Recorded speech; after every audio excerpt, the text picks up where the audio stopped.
Hello RBI DEPR aspirants.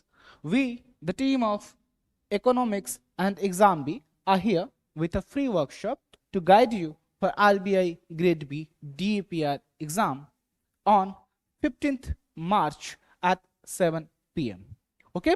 So, why this is important? To understand this, I will take you to the last notification that we had. So in the last notification, if you look at the vacancies for the DEPR course, or you can say DEPR cadre, in that case, you have the limited numbers of seats. That is only in single digit for each of the respective categories. That is catering to total of 17 seats.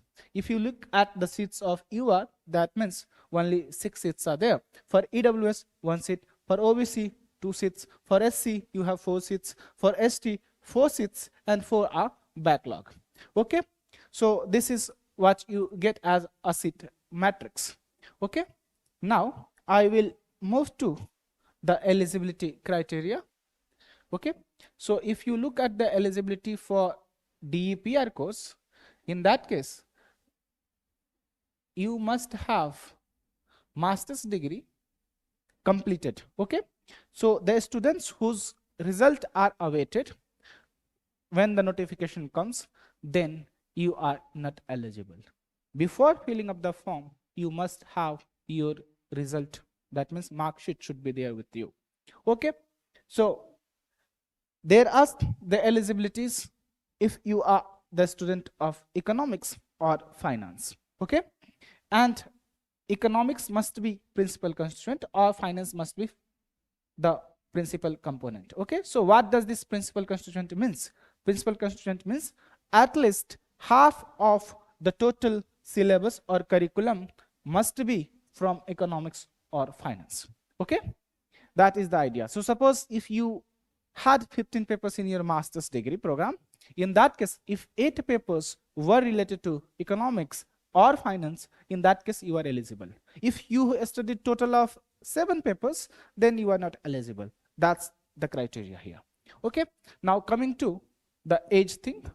So for age, you have 30 years age for UR and EWS. Fine. Then you have 3 years relaxations for OBC students and 5 years relaxations for SC, ST and PWD candidates. Okay, so this is the age criteria. Now if you look at the number of attempts, in that case for UR and EWS you have total of 6 attempts. 6 attempts if you are from unreserved category or EWS category. For others, no restrictions. Okay, so this is the maximum age. Minimum age should be 21 years. So as per the university curriculum, your master's degree completes only if you complete 21 years of your age. Okay, so that is not that required, but this is required. Now what if you have MPhil degree or PhD degree? In that case you get 2 years relaxation for MPhil. Okay, so that technically it's 2 years in each of the respective categories. Okay, and you have 4 years relaxation if you are a PhD student. Your PhD must be awarded, your MPhil must be awarded there. Okay, if you are just doing your PhD, that means you are a PhD scholar in say 2nd year or 3rd year, in that case you are not eligible. You must have your PhD degree awarded to you to avail this discount of age relaxation. Okay, so this is like a discount. Fine. Now I will move to the syllabus. Okay, so for DEPR I will take the syllabus. Then if you look at the pattern of the exam, then there are 3 phases of RBI grade B DEPR. So first phase has 2 different papers. One would be objective type on economics. Okay, so maximum marks 100. There are 65 questions asked as per the latest pattern. Out of those 65 questions, you will have 30 questions with 1 marks and 35 questions with 2 marks, and that will give you total of 100 marks. Fine. There would be negative marking, mind this. Okay. For the English, you have to type with the keyboard. Okay. For example, if you are given a comprehension with 5 different questions from those comprehension, in that case, from the passage, the 5 questions asked are to be answered by typing in the given space provided to you. Okay, so that space will be used by you. So that is the idea. Okay, now in phase 2, there would be 2 different papers. One paper would be descriptive type on economics. That question paper would be displayed on computer and answers you would be writing on the paper. Those answer booklets will be similar to what you get as university answer booklet. Okay, so you appear for the semester exams, there you get some answer sheets. Those answer sheets would be similar to what is provided by the RBI Services Board. Okay, similarly for paper 2, descriptive type, again on economics, that would be displayed on computer and you have to write on the paper. 2 hours each. Okay, and each paper comprises of 100 marks. So 400 marks from phase 1 and phase 2. For the personality test, you have total of 75 marks. So out of 475, your score would be taken for the rank. Okay, so it is not like that the first phase is like preliminary round where the elimination would be done. Here every mark is carried forward. So if you have a scored so and so marks in phase 1, that will be taken further to give you the result of phase 2. That means after phase 2, when you would be shortlisted for the interview, then the scores that you obtain in phase 1 along with the marks that you obtain in phase 2, both will be taken together to calculate the rank. Okay, and then the shortlisting for this interview would be done. Fine. So that's the idea. Now if we move further to look at what would be asked, then for phase 1, paper 1, there would be objective type on economics that you have got here. Now understand, microeconomics would be domain, consumer theory, producer theory, markets, distribution and welfare economics, along with the pricing in different markets. For macroeconomics, theories of employment, output and inflation, monetary economics, ISLM, School of Economic Thought. So monetary economics includes your money and banking. Okay, so never try to limit this to the domains of only macroeconomics that you understand.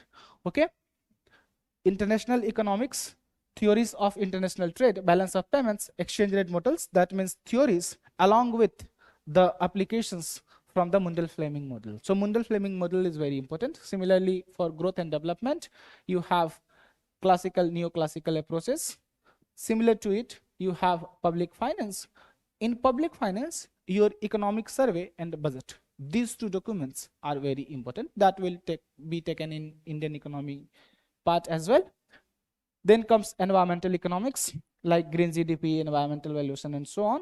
In quantitative methods, you have mathematical methods for economics, what you call as maths, statistical methods for economics, that is stats, and ordinary least square regression. It doesn't mean that some questions related to econometrics which are not from OLS, they won't be asked, like maximum likelihood estimator, like Bayesian estimator.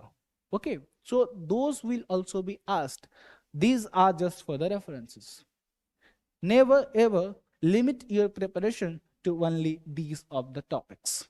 Okay, now in the end you will look at the current development in Indian economy. Does it mean that we have to prepare only current developments? No, you have to prepare a static portion as well.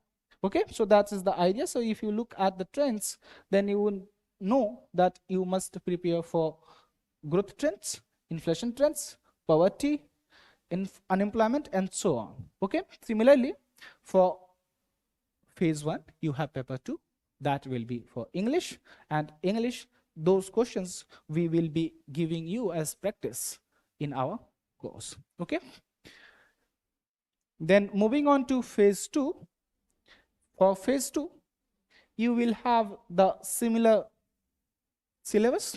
Okay, the only approach will change, the way the questions are framed, those will be changed, because in phase 1 you will have objective type questions, that means MCQ based questions. In phase 2 you have to write.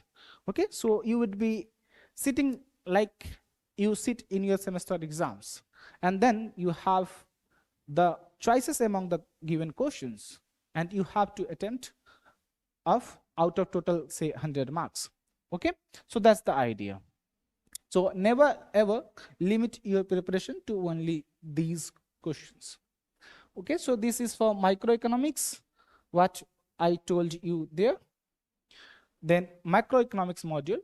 Understand this, microeconomics module also comprises of money and banking, growth and development, international trade, and public finance. Okay, equal weightage will be given to microeconomic and macroeconomic modules. So you can understand that microeconomics is going to have relatively larger weight. Okay, so that's the idea. Remember, nowhere it has been mentioned that the game theory is also part of the syllabus. So game theory is also one of the most important domains, especially for phase 1. Okay, in phase 2 relatively lesser importance is given to game theory. Okay, now let us move to the next paper, that would be on quantitative methods and Indian economy. So for quantitative methods, you have to divide between maths, stats, and econometrics. Okay, so in econometrics there had been recent trends for time series econometrics. Okay, because most of the research that is done in DEPR cadre, that is mostly related to time series data. Okay, so that's why time series econometrics you have to get into as much as you can.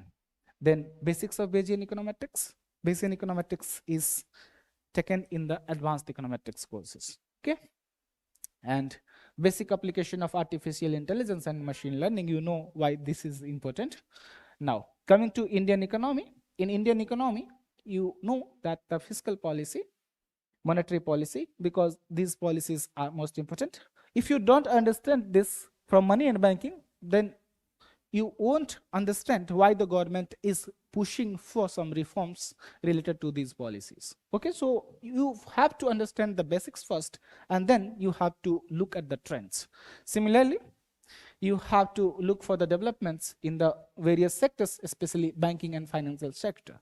Okay, then trends in inflation, external sector developments, because external reserves, if you look at the external account, okay, so you know that central bank manages the forex reserves. Okay, that's why when you look at the external sector development, then that is very, very important, because exchange rate management is one of the important functions of RBI. Okay, so that's the reason. Similarly, balance of payment, current trends, external debt, these are the domains of RBI. So your emphasis should be on these topics as well. Most of the students try to ignore this component. Okay, even while preparing for the functions of RBI, they ignore this component, and along with this, developmental works of RBI are ignored. You can't ignore those things, especially related to agriculture. related to the small scale industries and so on. Okay, sectoral and other developments that you can look at this you know that there are broadly agriculture, industry and services. Apart from this, there has been focus on the social sector developments in this 21st century. So why this is important, you can understand now. So these are the basic discussion. Now if you look at the paper, then you can see that a lot to be prepared. Okay, so how to approach the question, how to approach the syllabus, this is what we are here for. So you can join our free workshop that will be held on 15th March at 7 p.m. where the experts who have faced interviews of RBI DEPR, of IAS, they will be there to guide you. They will be there to help you out, to help you in planning your preparation, in designing the curriculum to have your success. Okay, so this is the idea. Now, the first intro class would be held on 21st March at 8 p.m. by Gunjit Kaur ma'am, who is ex-CGM of DEPR department itself. So the experience from the DEPR cadre itself, along with the subject experts, what more you can expect. So this would be a good blend to help you out in your preparation. So you can join the free workshop that we have brought for you on 15th March at 7 p.m. The link is given to you in the description. So join us and start your preparation in focused manner. All the best. Take care.